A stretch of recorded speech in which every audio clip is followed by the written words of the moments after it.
Hello, मैं कायनात रियाज़। मैं आपको फ़िज़िक्स पढ़ाना चाह रही हूँ, वो भी 10th क्लास की। फ़िज़िक्स के अलावा मैं आपको बायोलॉजी, मैथ, इंग्लिश, पाक स्टडी या कोई भी मज़ामीन पढ़ा सकती हूँ जिसमें आपको मुश्किल हो।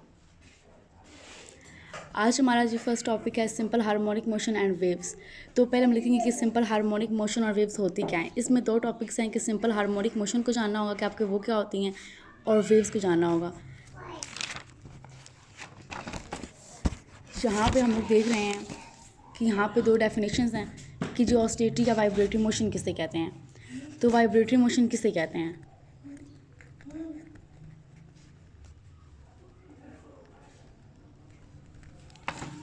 वाइब्रेटरी मोशन ये होती है अगर जिस समय अपना एक बॉडी है, अगर वो बार बार अपनी हरकत को रिपीट कर रही है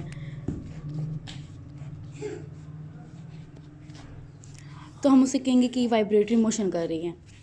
फॉर एग्ज़ाम्पल ये है, अगर आपके पास एक बाउल है, उस पर आप एक बॉल को डालते हैं तो ये पॉइंट ए है, ये पॉइंट बी है।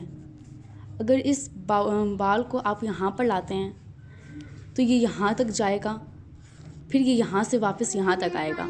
तो जो ये बाल अपनी मोशन यहाँ से लेकर यहाँ तक करेगा, इससे हम कहेंगे कि जो इसकी जो मोशन है वाइब्रेटरी मोशन है। और इस वाइब्रेटरी मोशन को हम लोग ऑसिलेटरी मोशन भी कह सकते हैं। उसके बाद हम पढ़ेंगे कि सिंपल हार्मोनिक मोशन किसे कहते हैं।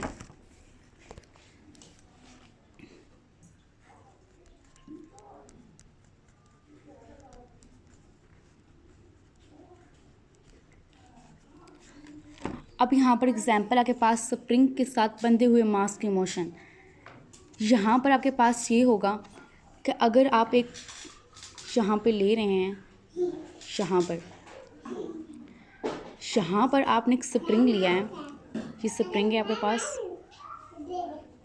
यहाँ पर आप एक बॉक्स को लटका देते हैं, ये इसका मैस है। यहाँ पर फ़िलहाल कोई फोर्स अमल नहीं कर रही।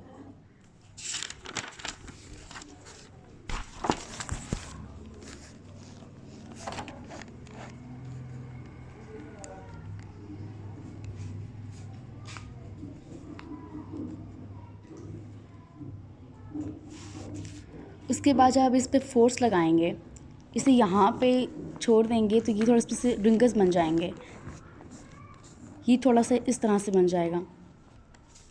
तो ये जो इसमें इजाफा होगा, इसके बाद अगर आप इसे छोड़ देंगे तो ये वापस रिपीट इस तरह से आ जाएगी, वापस इस तरह से आ जाएगी। तो ये जो अपनी हरकत दोहराएगा यहाँ से यहाँ तक जाने में, हम इसे कहेंगे कि इसके पास जो है वो सिंपल हार्मोनिक मोशन है।